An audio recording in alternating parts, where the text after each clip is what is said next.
Shalom, sahabat delima yang dikasihi Tuhan. Firman Tuhan hari ini, yaitu Jumat 16 Februari 2024, tertulis dalam Kitab Mazmur pasal ke-51 ayat 13. Beginilah firman Tuhan. Janganlah membuang aku dari hadapan-Mu, dan janganlah mengambil roh-Mu yang kudus daripadaku. Demikian firman Tuhan. Sahabat delima yang dikasihi Tuhan, ada seorang bocah laki-laki yang sedang berkunjung ke rumah neneknya. Si anak laki-laki ini diberi mainan ketapel untuk bermain di ladang neneknya. Dia berlatih untuk bermain, tetapi tak sekalipun dia bisa berhasil mengenai sasaran yang ditujunya. Dengan kekesalan dia pulang ke rumah. Lalu di saat dia melihat ada bebek peliharaan neneknya, lalu dia mencoba untuk menembak bebek peliharaan neneknya itu. Tetapi dikenakanlah kepala bebek itu, lalu bebek itu mati. Dia tidak memberitahu apa yang terjadi pada saat itu. Dia menyembunyikan bebek yang sudah mati itu. Tapi pada saat itu kakaknya melihat kejadian itu, tapi dia tidak berkata apa-apa. Pada suatu saat, di saat neneknya menyuruh kakaknya untuk menyuci piring, lalu si kakak menemui adiknya. Dia berkata, "Kamu ingat gak bebek yang sudah mati itu?" Lalu si adik itu juga mengangguk. Dia mengatakan, "Kamu akan selamat, kamu akan tidak diberitahu kepada nenek jika kamu mau menyuci piring membantu saya." Hal itu terjadi beberapa kali. Setiap ada yang perlu dilakukan oleh kakaknya, selalu saja dia menyuruh adiknya untuk melakukannya. Di saat itu berlangsung, si adik merasakan bahwa dia tidak tenang.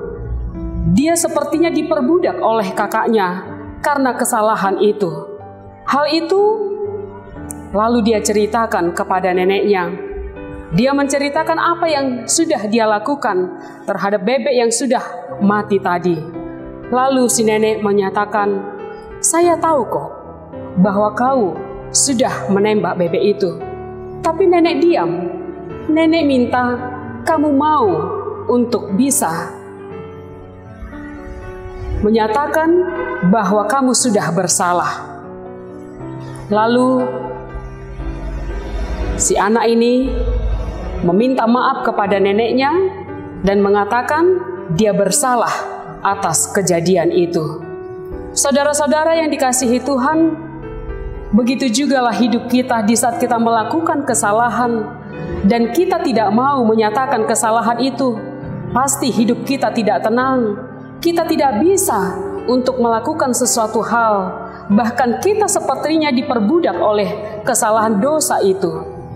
Saudara-saudara yang dikasihi Tuhan, hal itu juga yang terjadi di dalam diri Raja Daud, yang pada saat itu dia sudah melakukan kesalahan, yaitu dengan melakukan perselingkuhan kepada Batsheba.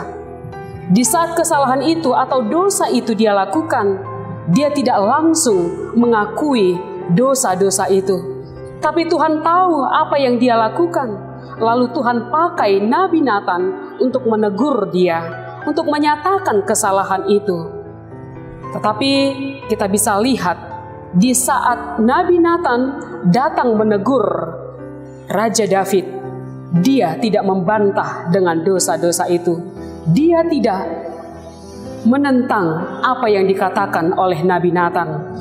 Tapi pada saat itu dia mengakui bahwa kesalahan itu dia lakukan. Karena dia merasakan ada kesalahan yang dia lakukan, dia merasa tidak tenang. Dia merasa tidak bisa untuk bersuka cita di dalam hidupnya. Bahkan perasaan jiwanya tidak pernah mendapatkan ketenangan. Saudara-saudara yang dikasihi Tuhan, firman Tuhan pada saat ini di dalam Mazmur pasal ke-51 ini adalah pengakuan dosa daripada Raja David. Bahkan dia meminta kepada Tuhan agar yang pertama sekali, agar jangan membuang dari hadapan Tuhan. Dia merasakan di saat dia jauh daripada Tuhan, dia tidak akan bisa hidup tenang. Di saat dia jauh daripada Tuhan, dia tidak akan bisa melakukan hal yang baik di hadapan Tuhan. Yang kedua permintaannya, janganlah mengambil roh-Mu yang kudus daripadaku. Dia merasakan di saat roh Allah tidak ada pada dirinya, dia tidak akan bisa melakukan sesuatu hal apapun yang baik di hadapan Tuhan. Di saat roh Allah tidak ada dalam dirinya, dia tidak akan bisa hidup di dalam sukacita. Saudara-saudara yang dikasihi Tuhan, melalui firman Tuhan pada hari ini, kita diingatkan, setiap kita pasti pernah melakukan kesalahan. Setiap kita pasti pernah melakukan dosa. Melalui firman Tuhan, kita diingatkan, marilah kita mengakui setiap kesalahan kita di hadapan Tuhan. Marilah kita mengakui setiap dosa yang sudah kita perbuat di hadapan Tuhan. Karena Tuhan menginginkan pengakuan daripada diri kita agar kita mengenal siapa kita di hadapan Tuhan. Melalui pengakuan itu, kita dimampukan untuk bisa memisahkan yaitu dosa-dosa kita dari kehidupan kita sehari-hari. Melalui firman Tuhan pada saat ini, marilah kita dikuatkan. Marilah kita selalu untuk bisa dituntun, dipimpin daripada roh Allah, agar setiap pekerjaan kita, semuanya itu menjadi kemuliaan nama Tuhan. Amin.